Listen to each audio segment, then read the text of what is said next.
इन अफगानों को ढंढोरा पीट कर हमने यहाँ आने को कहा। काबुल में कम्युनिस्टों ने इक़्तिदार पर कब्जा किया और ज़ियाउल हक हुकूमत ढोल पीटने लगी कि ये क्या जुल्म हो गया। पाकिस्तान के हालात बुरे थे। जुल्फ़िकार अली भुट्टो पर मुकदमा चल रहा था। कौमी खजाना खाली था, लेकिन ज़ियाउल हक ने अफगानों की वकालत शुरू कर दी। याद रहे तब तक रूसी फौज अफगानिस्तान में नहीं आई थी। ये उससे पहले की बात है कि अफगानिस्तान के बारे पाकिस्तानी हुकूमत का ढंढोरा शुरू हुआ। अमेरिका को तब तक अफगानिस्तान में कोई दिलचस्पी न थी। इनका एक सफीर भी काबुल में मारा जा चुका था और अमेरिकी अफगानिस्तान से मुकम्मल तौर पर लाताल्लुक थे। काबुल के कम्युनिस्टों से वहाँ के हालात संभाले ना गए। रूसी क़यादत ये फाश गलती कर बैठी कि उसने अफगानिस्तान में सोवियत फौज को भेज डाला। रूसियों का आना था कि अमेरिकियों की दिलचस्पी अफगानिस्तान में आग की तरह भड़क उठी। उन्होंने ये मौका गनीमत जाना कि रूस को सबक सिखाया जाए और एक लिहाज से वियतनाम में शिकस्त और रुसवाई का बदला लिया जाए। अमेरिका ने एक रूस मुखालिफ इंटरनेशनल महाज खड़ा कर दिया और देखते ही देखते मर्द मोमिन मर्द हक मगरबी दुनिया के डार्लिंग बन गए। सदर कार्टर ने पाकिस्तान के लिए $400 मिलियन इमदाद का ऐलान किया। मर्द मोमिन ने इस हकारत से ठुकराते हुए कहा कि ये तो महज मूंगफली है। सदारती इलेक्शन जिमी कार्टर हार गए और रोनाल्ड रेगन अमरीकी सदर मुंतखब हुए। उनके बरसरे इक़्तिदार आते ही पाकिस्तान की तरफ मजीद पींगें बढ़ाई गईं और $3.2 बिलियन का इमदादी पैकेज तरतीब दिया गया, जिसे पाकिस्तान के तब के हुक्मरानों ने बखुशी कबूल किया। उस पैकेज में F-16 तैयारे भी शामिल थे। कहा जाता है कि जब इन जंगी तैयारों की बात शुरू हुई तो अमरीकी समझे कि पाकिस्तान तोहफतन ये तैयारे मांगेगा, लेकिन उनकी हैरानी की इंतहा ना रही जब तब के पाकिस्तानी वजीर खारजा जनाब आगा शाही ने कहा कि हम एक गैरतमंद कौम हैं और हम तैयारों को खरीदेंगे। कहा जाता है कि अमरीकियों की आंखें खुले की खुली रह गई। हमने तो समझा था कि हमारी कौमी गैरत पर वो हैरान हुए होंगे। दरअसल हमारी बेवकूफ़ी पर अपनी हैरानी वो कंट्रोल ना कर सके। अमेरिका ने रूसी मुखालिफ बैनुल अक़वामी लश्कर तरतीब देना शुरू किया तो हमारे सऊदी भाइयों ने ऐलान फरमाया कि जितने पैसे अमेरिका देगा उतने ही इमदाद में वो देंगे।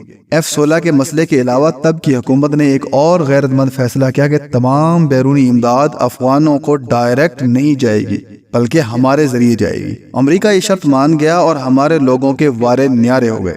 बाहर से इमदाद आ रही थी, डॉलरों की कोई कमी ना थी। मर्द मोमिन को बैनुल अक़वामी मुदब्बिर के तौर पर पेश किया जाने लगा और अंदरूनी तौर पर ज़िया हुकूमत ने अपनी मर्जी की और मुल्क में मुकम्मल सन्नाटा छा गया। खसूसी अदालतें कायम हुई और जेलों में सरकश वर्कर और रहनुमा बंद होते गए।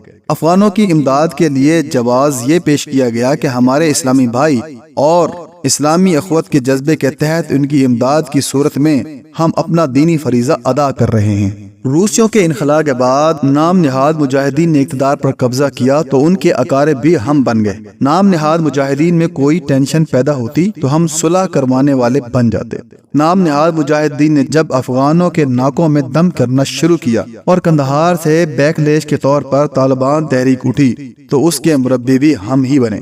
तालिबान ने काबुल पर कब्जा किया तो उस हुकूमत को हमने फौरन तस्लीम किया और हमारी तकलीद करते हुए सऊदी अरब और UAE ने भी तालिबान हुकूमत को कबूलियत बख्शी। 9/11 के बाद अमेरिका ने अफगानिस्तान पर हमला किया तो हमने फौरन ही अमेरिकन प्रेशर के तहत अपना रोल तब्दील किया और अमेरिकियों के स्ट्रेटेजिक साथी बन गए। डॉलर फिर से आने लगे और उस पाकिस्तानी हुकूमत के भी फारे न्यारे होने लगे। इस दफा अलबत्ता एक मामूली सा फर्क था। अफगानिस्तान पर अमेरिकी हमला हुआ तो तालिबान और अलकायदा की क़यादतों ने पाकिस्तान के दुश्वार गुजार इलाकों का रुख किया।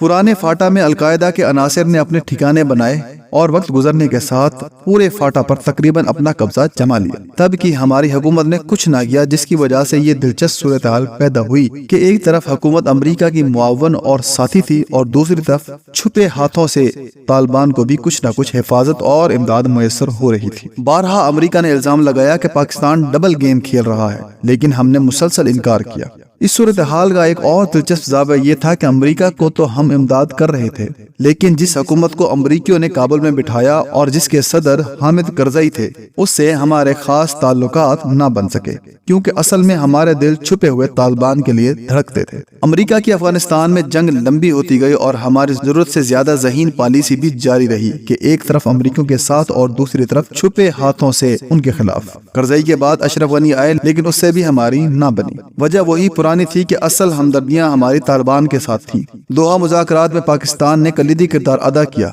और हमने भी अमेरिकियों को यही बावर कराना चाहा कि बेहतरी उनके अफगानिस्तान से फौरी इनखला में है। بالآخر صدر ڈونلڈ ٹرمپ نے کہا کہ ہم افغانستان سے نکل رہے ہیں۔ ٹرمپ چلے گئے اور نئے امریکی صدر جو بائیڈن نے نہ آؤ دیکھا نہ تاؤ اور امریکی فوجیوں کے انخلاء کا اعلان کر دیا۔ امریکی بھی اس اجرت سے کابل سے نکلے کہ دنیا بھی حیران رہ گئی، لیکن ہم جو ارسطو اور افلاطون کے طالب علم ٹھہرے، ہم نے شادیانے بجائے اور تب کے وزیر اعظم عمران خان نے اعلان فرمایا کہ امریکی انخلاء سے غلامی کی زنجیر ٹوٹ گئی ہے۔ یہ ہماری عقل مندی کا بلند ترین مظاہرہ تھا۔ چونکہ کرشمے کبھی ختم نہیں ہوتے تو اب بھی دیکھیے کیا ہو رہا ہے۔ وہی افغان جن کو ہم نے 40-45 سال سر پر اٹھائے رکھا تھا، ہمارے سخت ترین دشمن کے روپ میں سامنے آ رہے ہیں۔ اسلامی اخوت و مذہبی فریضے کے تمام دل ہلا دینے والے واز ایک طرف رکھ دیے گئے ہیں، اور جن افغانوں کو ڈھول پیٹ پیٹ کر یہاں ہجرت کرنے کی تلقین کی گئی تھی، آج ہم اسی اجرت سے انہیں باہر نکال رہے ہیں۔ مملکت خداداد میں جو دہشت گردی کی لہر اٹھ رہی ہے،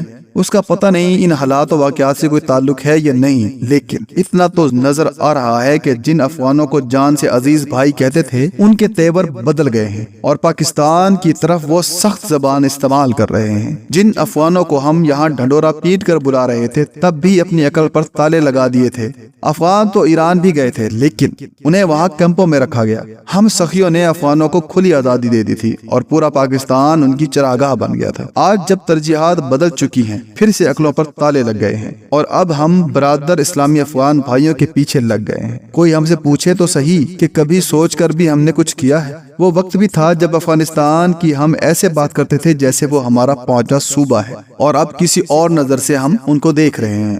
ایک تو ہر چیز کو ہندوستان کی عینک پہن کر ہم نے دیکھا۔ افغانستان کے چاچے بھی اس لیے بنے کہ ہندوستان کو زیر کرنا ہے۔ آج حالت یہ ہے کہ نہ آگے کا پتہ چل رہا ہے، نہ پیچھے کا۔